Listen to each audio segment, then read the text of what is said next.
Hey guys, in this video we're going to show you how to properly install a drop-away rest. What we have here is the drop-away rest. This is the cord of the rest. This is going to tie to the downward cable of the bow. This groove here is where your main installation bolt goes, and here's a small set screw. What we're going to do is go ahead and screw it into the burger hole. This is the same hole that you're going to line up center for center with the arrow on the other side. Here we go, we're going to put the screw in.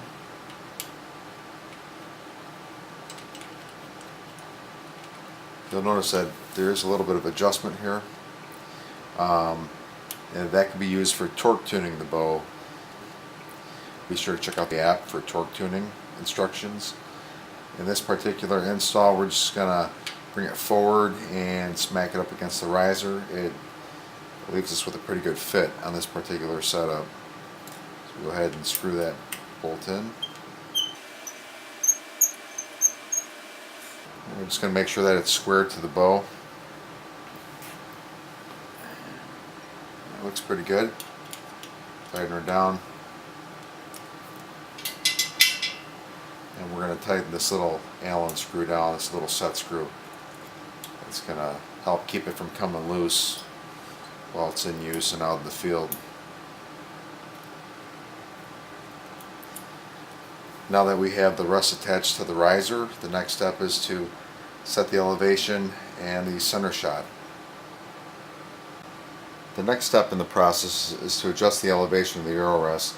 To do that, we're going to install a D-loop that is square with the burger hole, and we're going to load an arrow onto it. Bring up the rest. See where it is in relation to the burger hole. And in this particular situation, we're a little high. So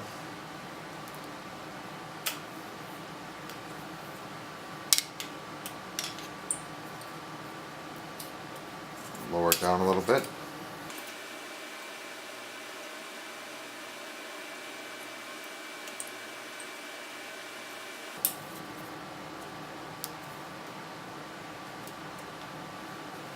Gonna have a look at this, and that looks pretty good. Center of the arrow is stacked right on top of the center of the burger hole, so that's telling us that our elevation is set perfect for the initial setup. Next step is to adjust the center shot. Now that we have the elevation set, it's time to set the center shot of this arrow rest.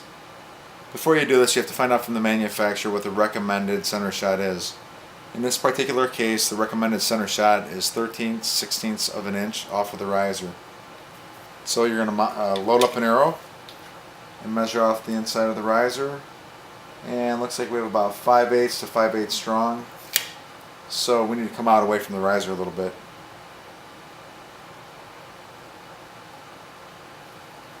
Okay, check it again. Right about there is 13/16, and that's what we're looking for. So we're just going to tighten down the adjustment screw on this rest. And there we are, the center shot is now set. Now the next step in the installation process is going to be to tie in the drop-away rest cord to the downward cable. The next step in the process is to tie in the rest cord to the downward cable of the bow. The main rule here is that when it's tied in and the bow is at rest, it should be tied in at least 3 inches down from the center axle of the rest. So if you take a tape measure and measure from here down 3 inches, you want to be there or lower. The lower you go, the more sensitive, the quicker it'll drop away. You want to be at least 3 inches below there. And there's a couple ways of doing it. One is you could just bring that cord back to the cable and bring it down and tie it in below the 3-inch mark. This little bit here normally gives you pretty much enough so when you draw it back it settles right at around 3 inches. Another way to do it is to see how much travel there is on this downward cable, and to do that we put a little mark, a little silver Sharpie mark right there at the cable roller, and we're going to draw it back and we're going to measure to see what the travel is.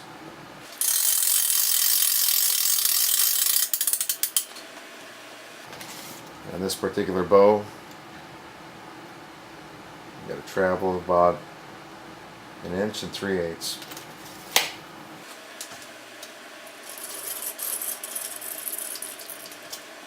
So if you come out from that axle, go down 3 inches, and then go down another 1 3/8 inches, put another mark. If you tie in there, and you tie it in tight, when you draw this bow back to set these knots, that should raise up that 1 3/8 inches and settle right at the 3-inch mark. So let's go ahead and tie in our first stop knot and give it a draw back and see if it settles at least 3 inches below the center axle of that rest. Next up in the process is to tie in the rest cord to the downward cable. Got a couple marks here on this downward cable. I got a mark here that's 3 inches from the axle of the actual rest, and then another mark about 1 3/8 down from there. That represents the travel in this downward cable when it's drawn back to full drop. So pretty much, if I have the rest up and I have this tied in below that 1 3/8 mark, when we draw it, if that stop knot is snug but loose enough to slide on that cable, when it's drawn, it'll slide that 1 3/8. Then when we return it back to rest, it should be at least 3 inches or below, which is what we're shooting for. So what I'm going to do, I'm going to tie in one stop knot, one of what's eventually going to be two stop knots. I'm going to tie one about here, and then after we set it, by drawing it back and we set the location of it, then I'll tie in another one below it just to make sure it's very secure. So I'm going to go ahead and pull this tight, and I'm going to tie it in down here with the stop knot with the aid of a loop. So bear with me for a minute.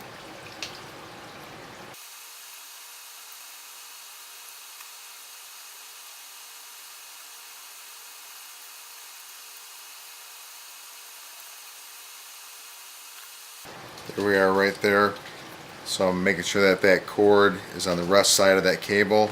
I'm going to go ahead and snug this stop knot up. That's pretty tight, but I didn't tie any overhand knots to seal it in. I'm going to make sure that it's snug but loose enough to slide up and down this cable when drawn, just like so. So next step is to draw it back, and that will set this knot to where it should be. Now that we have our initial stop knot tied in and it's snug, we're going to draw it back, and that's going to set this perfectly to where it should be. Make sure the rest is in the upright position and start cranking. See how it's sliding along the downward cable. We're about there, we're at full draw. Now we're just going to bring it back. Now we're going to check that to see if we're at least 3 inches below the axle of that rest. As you can see, yeah, we're plenty. About 3.5 below there. So that's going to be fine. As you can see, almost makes a 90-degree angle and follows it right down. That'll sit nicely through time right there. So the next step is to secure this knot here by tying it down and burning it in, and then tying another stop knot directly below there, and then your rest is set. So let's go ahead and finish these knots. Now that the top stop knot is set, I'm going to go ahead and finish this off. Do that by pulling pretty tight on it. Tie 2 overhand knots. One. 2.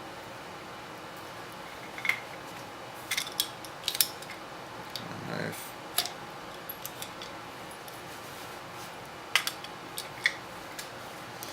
Take my lighter and burn those in.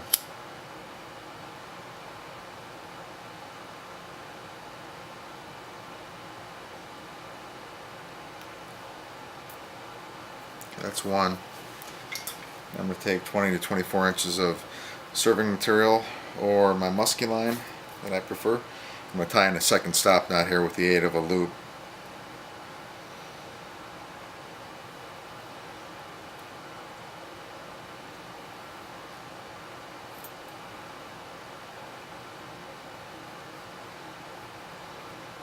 Okay, I have my second stop knot tied. It's time to tighten that down and burn that in as well.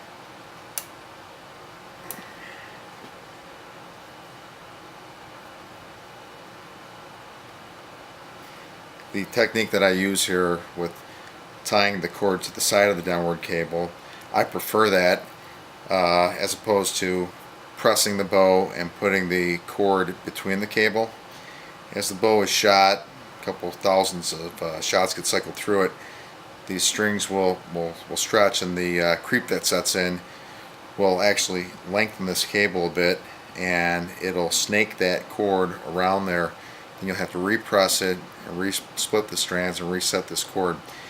If you tie in alongside of it with two solid stop knots here, it may still stretch a little bit and that may spiral around, but you could just, with this type of knot, you could just shift it around and it won't lose its position up and down the cable, so your timing will be perfect.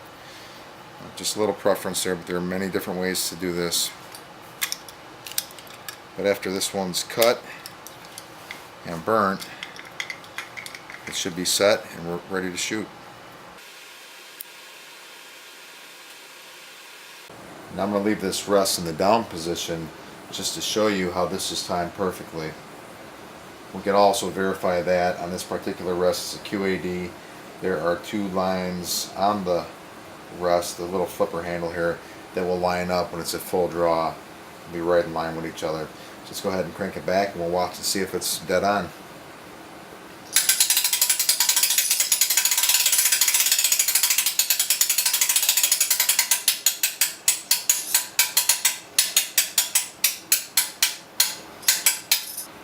Right there, it's a full draw. Those lines are right on, and we're all set.